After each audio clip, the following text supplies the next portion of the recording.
call the meeting to order, and we'll start with the Pledge of Allegiance. I pledge allegiance to the flag of the United States of America and to the republic for which it stands, one nation, under God, indivisible, with liberty and justice for all.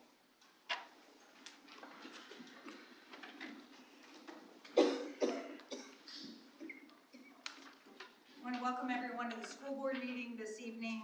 Remind everyone we are live streaming the meeting tonight. Notice when the green light is on, we are on the World Wide Web. So, we'll start with a motion to accept consent agenda items. Motion.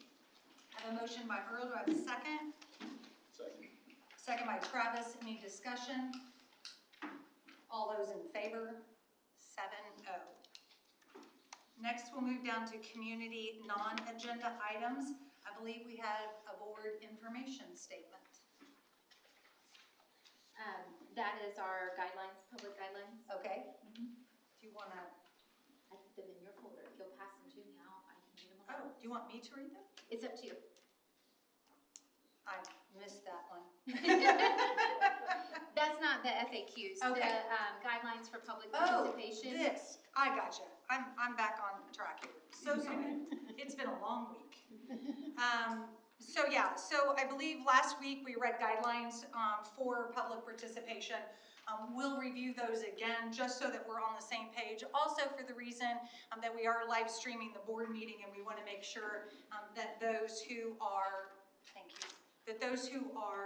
joining us via live stream, that they also know what the guidelines state. The school board recognizes the value of public comment on educational issues and the importance of allowing members of the public to express themselves on corporate matters. This meeting is a meeting of the school board in public for the purpose of conducting the school corporation's business and is not to be considered a public community meeting. There will be time for public participation as indicated by the agenda. The board provides public comment at the beginning of the meeting for items not on the agenda. For items on the agenda, the board may take comment during the meeting as the board considers items. The board president will direct when the public comment is appropriate. The presiding officer shall be guided by the following rules. Public participation shall be permitted as indicated on the order of business, provided, however, that public participation may be prohibited at any meeting that must be conducted remotely or virtually due to a disaster, emergency declared by federal, state, or local officials, unless the board has elected to allow oral public comment at such board meetings above. Attendees shall register their intention to participate in the public portion of the meeting upon the arrival to the meeting. Participants shall be recognized by the presiding officer and shall be requested to preface their comments by an announcement of their name, address, group affiliation, if and when appropriate. Each statement made by the participant shall be limited to 3 minutes in duration, and we do have a clock that will time. No participant may speak more than once. No participant may pass their time to another participant. All statements shall be directed to the presiding officer. No person may address or question board members individually. The presiding officer may prohibit public comments which are harassing, interrupt, warn, or terminate a person's statement when the statement is too lengthy, personally directive, abusive, obscene, or irrelevant, request any individual to leave the meeting when the person behaves in a manner that is disruptive or the orderly conduct of the meeting, request the assistance of law enforcement officers in the removal of a person who is willfully disruptive or when that person's behavior interferes with the orderly conduct of the meeting, call for a recess or an adjournment to another time when the lack of public decorum so interferes with the orderly conduct of the meeting as to warrant such action. Waive these rules with the approval of the board when necessary for the protection of privacy or the administration of the board's business. The portion of the meeting which oral public comment is held shall be limited to 30 minutes unless extended by a vote of the board, provided, however, that every person who is physically present and has followed the reasonable rules set forth above shall be permitted and an opportunity to provide oral public comment by dividing the total time for oral public comment by the number of persons providing public comment. And this is a board Neola policy, PO 0167.3. So now we'll ask if anyone is present who would like to speak to any item on the agenda or any other topic. And I believe right now we have 2 individuals who have signed up for public comment. So we'll start with the first. Is it Tara Shelton? Is it Tara?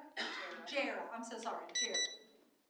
If you'll just state your name, address, and if you're affiliated with a group, and then you can start. I'm Jara Shelton. My address is 60 South County Road, 16 West, North Vernon. No affiliation. I will start off by saying the ADA is the most fundamental law protecting the civil rights of people with all types of disabilities, including autism. Laws, regulations, and safety measures are continuously being updated through the State Board of Education. Just how up to date is the Jennings County Schools according to the IDOE? What are the current set procedures and protocols when the SRO officers need to interact with the students and staff? How often are they trained, briefed, and educated on proper conduct with students that obtain an IEP or a 504? As a special needs mother, aunt, friend, and advocate, I have witnessed and heard mishaps and mishandled situations that have shown just how much our school system as a whole has missed the mark on more than one occasion. We don't want more excuses or band-aided situations. We want what we want is more transparency when it comes to the safety and welfare of our children while in the school system's care. From the moment that our children put their foot on the bus to the moment that the bus brings them back to their signed designated spots that we as parents sign for, they are in your care. They are in the school system's care.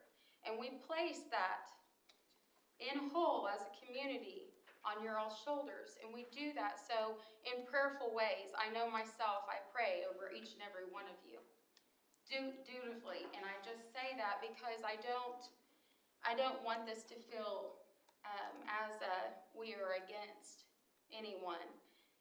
Unity is key, because without unity, division does nothing for any of us at the end of the day. So with that being said, I want to leave you with these questions to ponder on and meditate on some more, and I would love in the near future to hear some great answers for conflict resolution. Thank you. Thank you, Jared. The second individual is Casey Shelton. Hi, I'm Casey Shelton, 60 South County Road, 610 West, and I'm no affiliation with any group. When I was a kid, school was, a nice, safe place. I had Mr. Sullivan as a teacher in Hayden Elementary. It was a great thing to go to when, especially farm kids, when they come home, they had to do all these chores, work. School was their getaway, and it was a safe place. Well, in today's society, it's kind of flip-flop. I mean, I don't understand exactly what all has changed in the school system, but, I have 2 children. When they go to school, I want them to be, safe. And, as far as like implementing, things to keep them safe, I know there's supposedly cameras in the hallways, but I believe there should be cameras in every classroom. It records audio and video, and somebody should be checking that regularly. That way, it also protects the student and it protects the teachers, because there's kids that lie on the teachers, and then there's teachers that are truly mean to the students. I had several teachers like that in high school that was mean teachers. But, they were older, so they were from a different generation. They were just rough spoken. So, but all in all, I just want, more safety for our children. So what can we do for that? Is there going to be any new procedures going forward? When will we know? And how will that be addressed? That's all I got. Thank you both for coming to provide comment. Next, we'll move down to the next agenda item, old business, and hopefully this will provide some information. Old business under programs, we have a JCSE procedures frequently asked questions document. Yes, so in response to public comment or in parent meetings that Carrie, Mandy, or Todd and I have been sitting in and discussing a lot of things with parents recently, we have been keeping a list of frequently asked questions. And so we've put that together into a document, and we wanted to share those responses with everyone. We feel like it's valuable information. It is based on our policies and procedures and is a summary of those items. If you're here, there was a copy in the hallway if you want to print a copy to follow along. But we are going to read those questions and what those responses are, and then we will follow up and have this posted on the school website as well for those who are following along at home. So the first question is, how do I report bullying? And reporting bullying to school is the first step in working together to address any concern.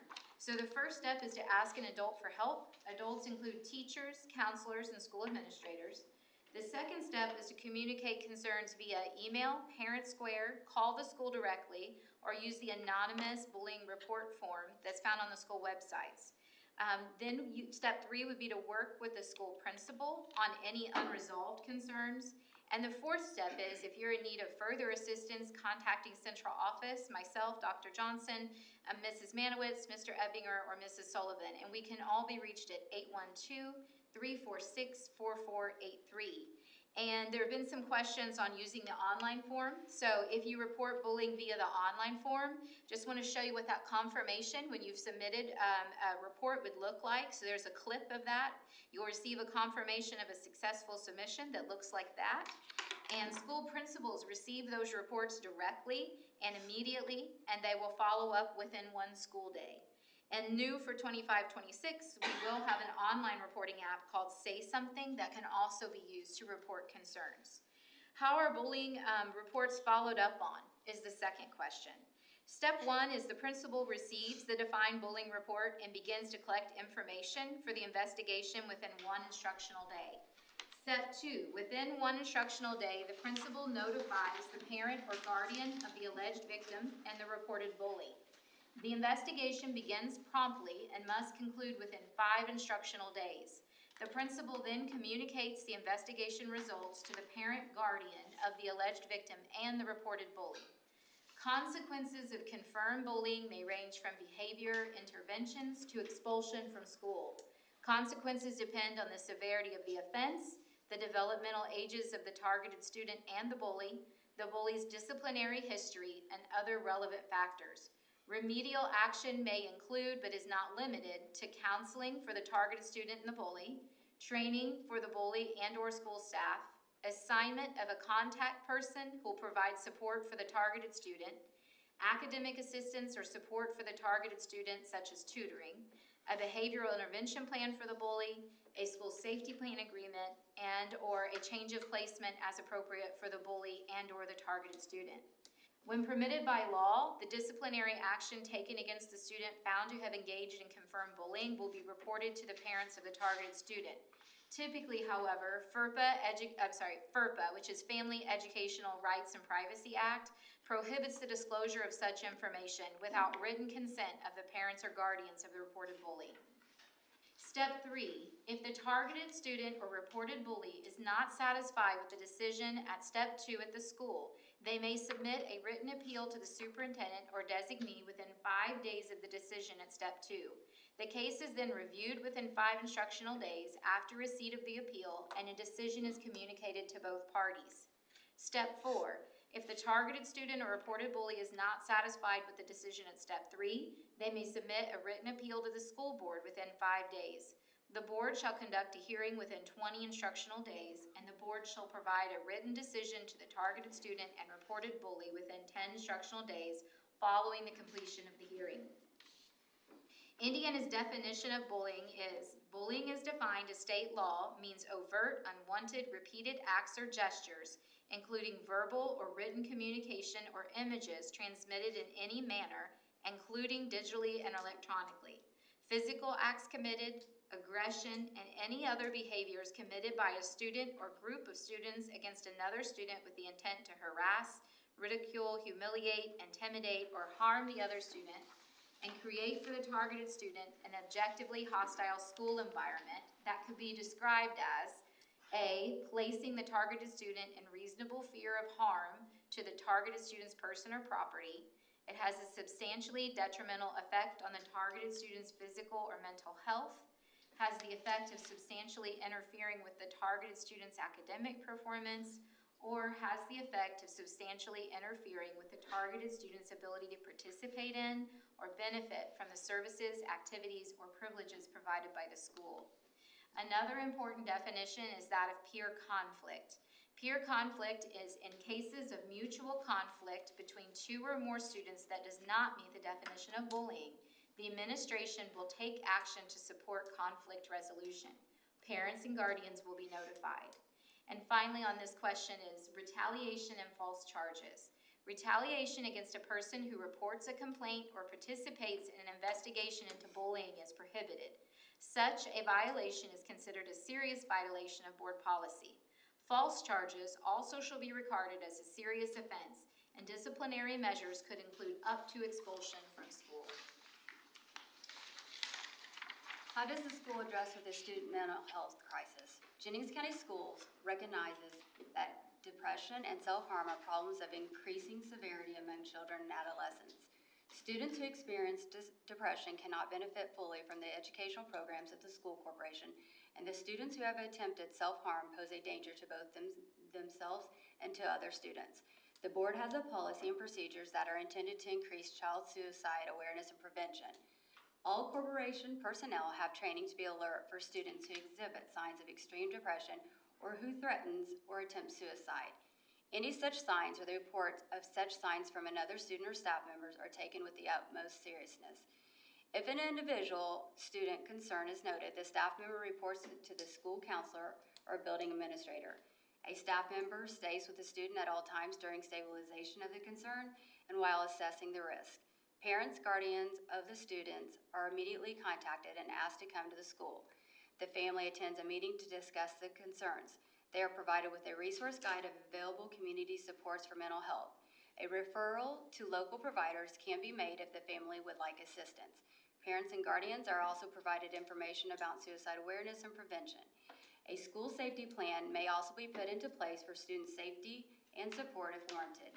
A safety plan can include increased supervision, altered schedules, and other supportive measures needed by the individual student. The 4th question on the FAQ is what support systems are available to help students and staff cope with the loss of a member of the school community? When a tragedy occurs, the school uses a crisis team to create a supportive plan for the buildings where the student attended school.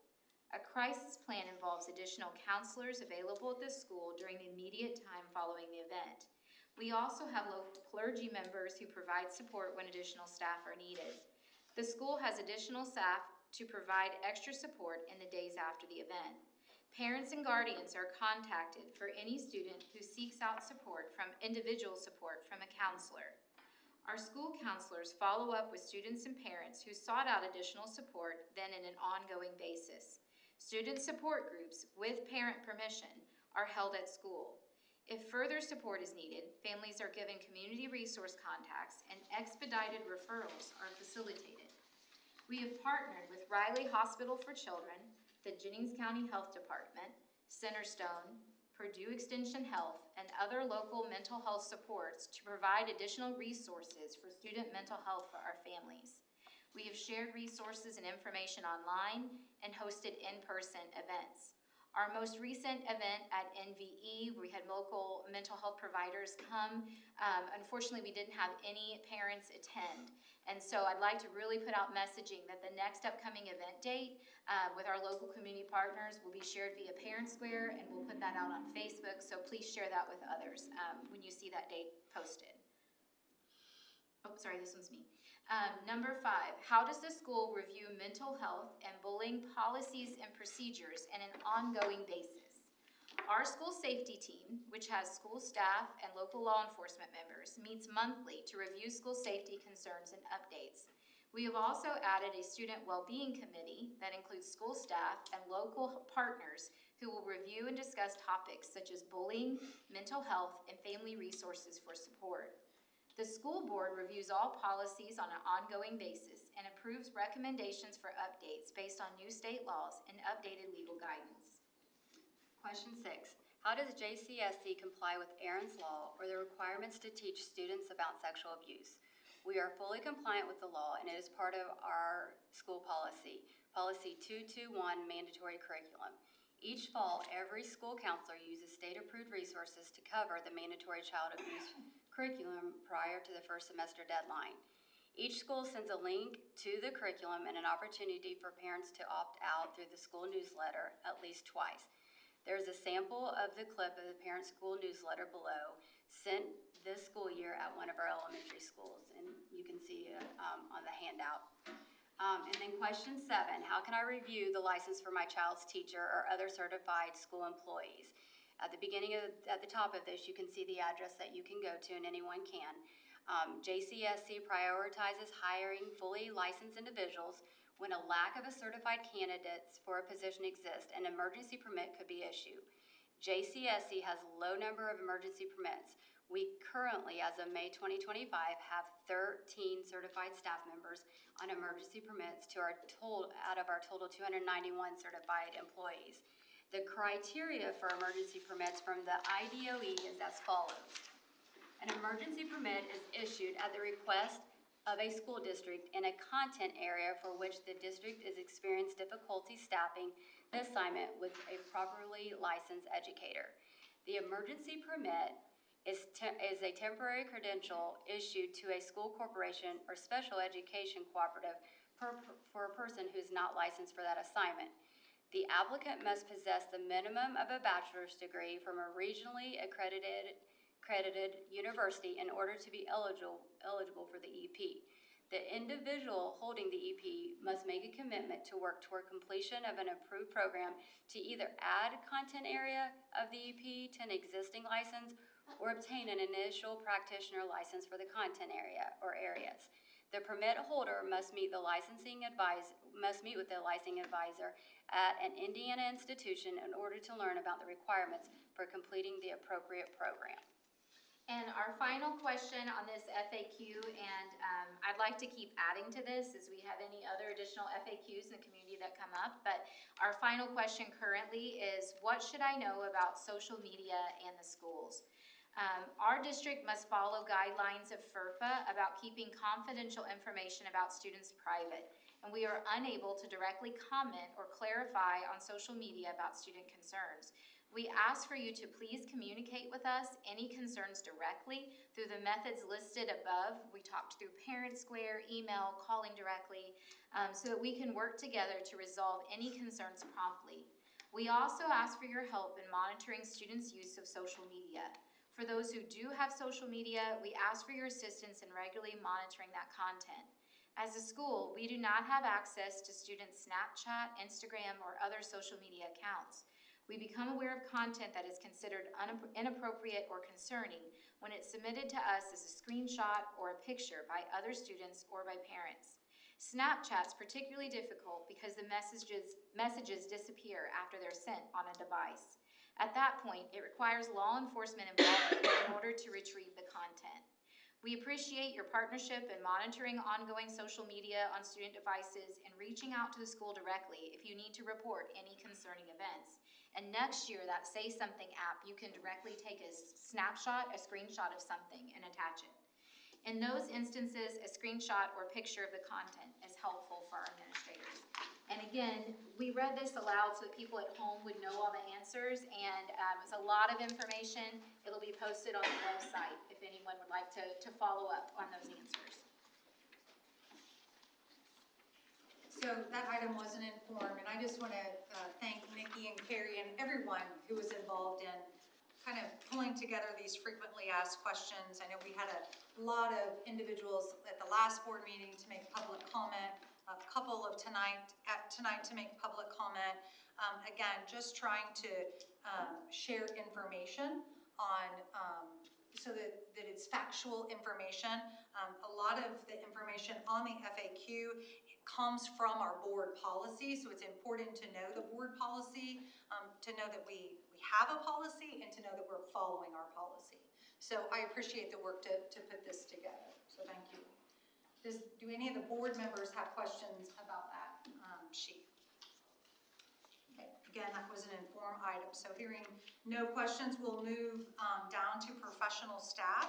We have some recommendations. Yes, please. Asking for approval, please, for Ian Clarkson to be recommended as, or I am recommending Ian Clarkson as a North Vernon Elementary summer school teacher, and Roger Williams also as North Vernon Elementary summer school teacher. Entertain a motion to approve those two recommendations. So moved. I have a motion by Pat. Do I have a second? Second. Second by Cheryl. Any discussion? All those in favor? 7-0.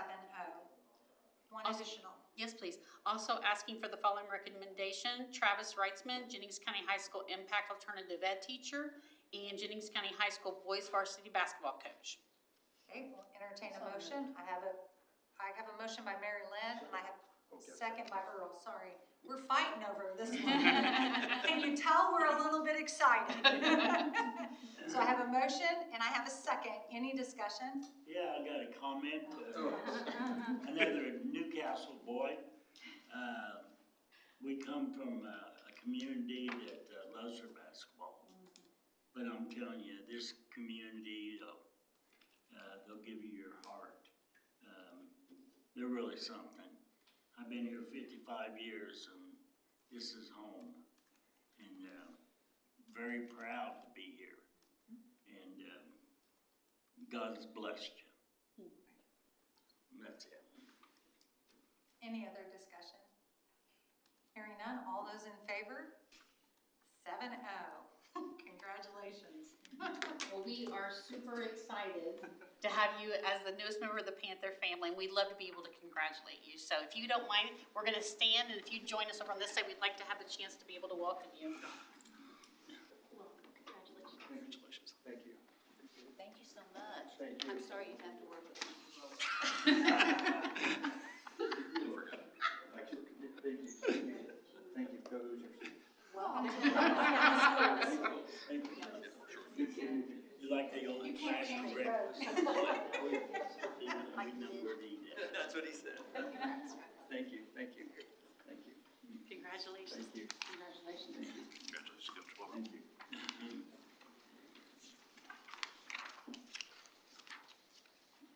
All right, next we'll move down under support staff. We have some recommendations. Yes, please. Making the following recommendations, please. Shelda Osterman, Jennings County Middle School Summer Custodial Support. Mason Conrad, Jennings County School Corporation Summer Tech Support. Autumn Fishbot, Central Office Summer Administrative Support. Mary Jane Godey, North Vernon Elementary Summer School Para. Denise Horseman, Jennings County School Corporation Accounts Payable. Alyssa Kent, Hayden Elementary School Parapro. So that would be for summer school. Amber Lozier, Brush Creek Elementary Parapro Termination. Jackie Miller, North Vernon Elementary Summer School Parapro. Christian Stewart, Jennings County Middle School 7th grade head football coach. Kate Ward, Scipio Elementary School Summer School Parapro. Heather Willis, Jennings County Middle School Sped Parapro Termination. Cheyenne Young, there's a name correction. Unfortunately, last meeting I asked for recommendation for Cheyenne Levitt, and it should have read as Cheyenne Young, please, for North Vernon Elementary Summer Custodial Support. And Evan Zorlot, Jennings County School Corporation Summer Tech Support. I'll entertain a motion to accept those recommendations as read. So moved. Motion by Travis. Do I have a second? Second. Second by Pat. Any discussion? All those in favor? 7-0. Next, asking for approval for William Marling to be be approved as a Jennings County School Corporation summer mowing support. Entertain a motion to approve. Motion. Motion by Cheryl, do I have a second? Second by Chelsea, any discussion? All those in favor? 7-0. Asking for approval, please, for Christy Sigler, Jennings County High School head girls basketball coach, contract extension through 2026-2027. Entertain a motion to approve. Motion by Mary Lynn, do I have a second? Second by Travis, any discussion? All those in favor? 7-0. Asking for approval for Michael Kelly, Jennings County Middle School 8th grade head football coach. Entertain a motion to approve. So moved. Motion by Cheryl, do I have a second? Second by Pat, any discussion? All those in favor? 7-0. Asking for the following recommendations to be approved pending hiring requirements. That would be Tyler Moore, Jennings County School Corporation summer tech support, and Seth Shepard, also as tech support. I'll entertain a motion. So moved. Motion by Pat, do I have a second? Second by Mary Lynn, any discussion? All those in favor? 7-0. So next we're down under finances, and we have lots of donations, so it's the Philip Marsh Show. We have a lot of donations. All right, I'm asking board for approval to accept the following donations. First Creek Elementary, Expert Eye Care, $60 for the 6th grade celebration. At Hayden, the JCCF SA contest winner, $100 to Miss Erin Stoner's class. NBIC, $250 for the school-wide Hayden 500 project. And the SIOS, $1,000 for the 25-26 Art Club, which is 3rd through 6th grade. At JCEC, Dollar General Literacy Foundation, $10,000 grant for the adult literacy to grow individualized instruction. At the high school, Black Cat Racing Team in memory of Bob Watts, we've got the following. Karen Lannon, $10, Phil and Kathy Gossard, $20, Nancy Smith, $20, Ron and Kay Bloomer, Ann Lawson and Elise Allen, $20, Brian, Jen, and Paxton Liggett, $20, Kate Warnke, $25, Glenn and Judy Heath, $25, Deanna Howard, $25, Chuck and Ann Paul, $40, Nick and Chris Megel, $40, Martha Davis, $40, Diane Abernathy, $50, Dennis and Sheila Cockrell, $50, Bo and Candy Miller, $50, Lance and Aaron Treadway, $200, employees of Watts Electric and Control Engineering, $1,100. Mark Deering, $141 for PBIS, and Jennings Church of Christ, $200 for the Panther Pantry. And lastly, at Scipio Methodist Church, $100 to student meal accounts. We'll entertain a motion to approve those donations as read. So moved. I have a motion by Pat, do I have a second? Second. Second by Cheryl, any discussion? All those in favor? 7-0. Next we have a resolution. Yes, this next resolution is the standard resolution when there's more than 2 weeks between board meetings, and it's authorizing the treasurer, deputy treasurer to make payments of claims without board prior action to June 20th, 25, and allow treasurer, deputy treasurer to make transfers of appropriations within education, debt, and op funds in order to balance major accounts. So moved. Motion by Travis, do I have a second? Second by Mary Lynn, any discussion? All those in favor? 7-0. Next. Next is a resolution that we do every 2 years. It's a resolution authorizing the purchase of gift cards for school officials as employees. It's just the process and procedure of how to do that. I have a motion by Chelsea, do I have a second? Second by Mary Lynn, any discussion? All those in favor? 7-0. And the last resolution is in conjunction with the approved budget from last October, which is a resolution authorizing the transfer of $1.5 million from Ed to Ops in June of 25, and another $1.5 million from Ed to Ops in December of 25 to reimburse the operation fund for expenses not allocated to student instruction and learning for the 2025 budget year. Do I have a motion? Motion by Chelsea, do I have a second? Second. Second by Cheryl. Any discussion? All those in favor? 7-0. Next, down under operations. Yes, I'm asking for approval for Volta IT testing services. This is an IT security firm that will independently test our security system, and this is to help with cybersecurity insurance rates. I'll entertain a motion So to, moved. I have a motion by Mary Lynn. Do I have a second? Second. Second by Travis. Any discussion? All those in favor? 7-0. Next, we have an annual Muscatted Duck Race. Yes, this is the third annual Muscatted Duck Race. I'm asking for approval. It will be the same required process for charitable gaming event, which includes state permits, and that the students will not be selling the tickets. Coach Ziegler, like I said, this is her third year, and they give back to the community. Not only is it for them, but they also donate to the Hope Food Program.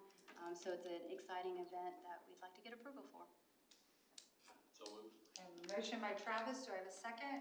Second. Second by Pat. I just want to remind everyone that I believe I won the first Did you? on the Big Duck. Yes, yes. I think that was me. I think there's drone footage of that. Inside, absolutely. It was fixed. Do we have any discussion? All those in favor? 7-0. That is exciting. It's a real nice event, getting people out, seeing the community. Lots of things that go on in addition to the ducks floating down the river. So very nice. And next we're down under relations. Asking for approval to renew our Curtis and Livers annual contract. This is special education data software, and this is just our yearly renewal. Okay. Do I have a motion? I have a motion by Pat. Do I have a second? Second. Second by Mary Lynn. Any discussion? All those in favor? 7-0. So that brings us to other. No other. Okay, hearing nothing else, so I'll entertain a motion to adjourn. Travis, do I have a second? Pat? All those in favor? 7-0. Meeting